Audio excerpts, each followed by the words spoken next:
Hi, I'm Daria Fissoun, and in this video, we'll be taking a look at how to read and configure the Vectorscope. A lot of this information will be applicable across most platforms that use Vectorscopes, but I'll also be taking a look at advanced features found only in Nobe OmniScope. Let's get started. A Vectorscope shows the saturation levels of the hues in your footage. The distance from the center indicates the saturation level. The farther away from the center, the more saturated the hue. The radius angle shows the hues themselves. Primary hues, red, green, and blue, and secondary hues, magenta, cyan, and yellow, are marked on the graticule at 75% saturation targets. Because the trace is colorized by default, it's usually easy to tell what part of the image you're looking at in the Vectorscope. However, when using OmniScope, you can also hold the Option or Alt modifier key to preview the frame you're on and see its distribution in the scope. The Vectorscope allows us to do many things. First, it helps us to easily spot color dominance or imbalance in a clip and reduce it by centering the trace with the help of our grading tools. The flesh tone line gives us an approximate target when analyzing and adjusting skin tones under natural light. You can view clips in a sequence and match their color distribution and saturation levels for a consistent look. And finally, the Vectorscope is also vital for ensuring legal saturation levels for deliveries. Right-click in the Vectorscope window to see its controls.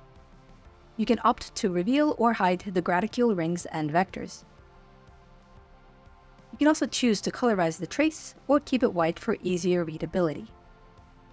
The zoom control pushes in to give you a closer look at the center of the Vectorscope, which can be helpful when trying to get precise results in a low-saturated image.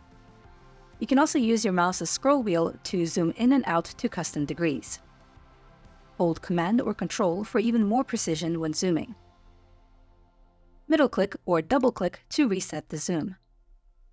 The input gain will also increase the size of the trace, but it will not affect the placement of the graticule. This artificial scaling of the video signal allows you to review the trace without losing the helpful vector and target lines.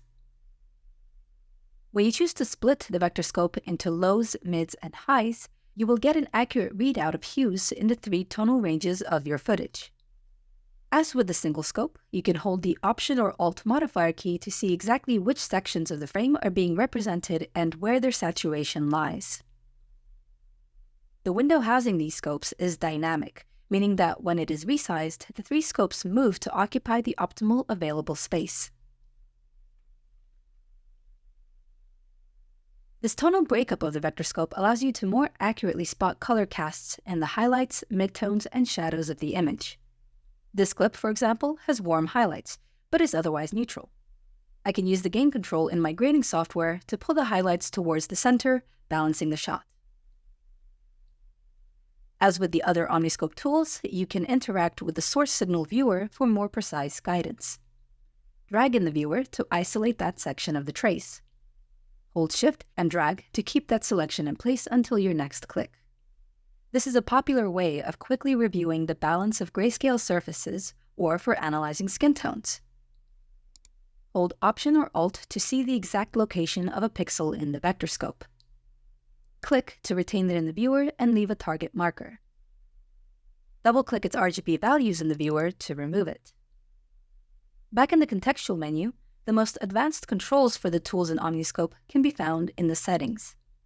In the Display tab, you can further configure the appearance of the Vectorscope. Set a custom zoom level using the slider, and choose whether to clip the signal outside the outer ring. You can switch between YUV and HSL representative color models, and choose to include the 175% target graticules on the graph. Under the LMH tab, you can define a specific luminosity range to represent in the Vectorscope. For example, by dragging up the minimum luminosity, I can focus more closely on analyzing the upper midtones and highlights of this image. The LMH Preview checkbox gives you a sample of the area of the image that's being represented by the trace. You can even hide the graticule while you refine the luminosity range. The LMH tab becomes even more versatile when used on the split scopes. You can define the tonal range of the lows, mids, and highs, and adjust the ring brightness to reflect the scope type by its border. Under Appearance, you'll find additional controls that complement the ones found in the contextual menu.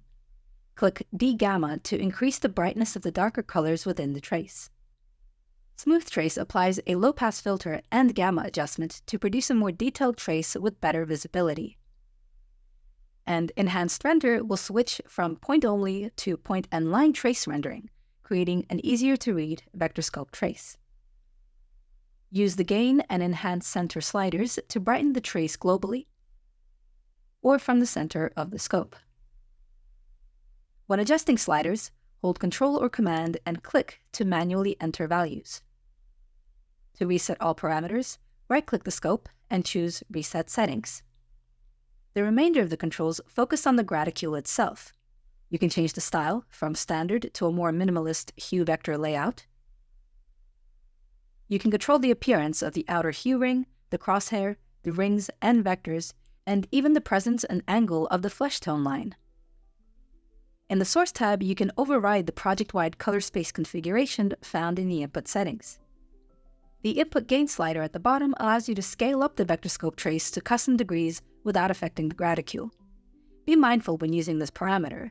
Though it allows for better readability and balancing of low saturation images, it will no longer accurately represent the actual saturation levels of your hues relative to the graticule rings. Finally, you can go to View Targets to define and enable custom hue targets in the Vectorscope. Press New RGB Target, and then click the swatch icon to manually select the hue from the color picker. Or input a specific hue using the RGB, HSV, and hex fields at the bottom. These types of overlays can help with maintaining consistent hues on a specific object or article of clothing across a sequence of shots. They're also popular for ensuring you meet specific brand color targets in commercials and corporate videos. Add as many RGB targets as you need, refine their overlay color and thickness in the display settings, and delete them by pressing the bin icon to their right. I hope you enjoyed this deep dive into the Vectorscope. For more information, check out the video description for the official documentation. I'll see you in the next one. Please consider liking this video and subscribing to this channel for more training videos and future OmniScope development news.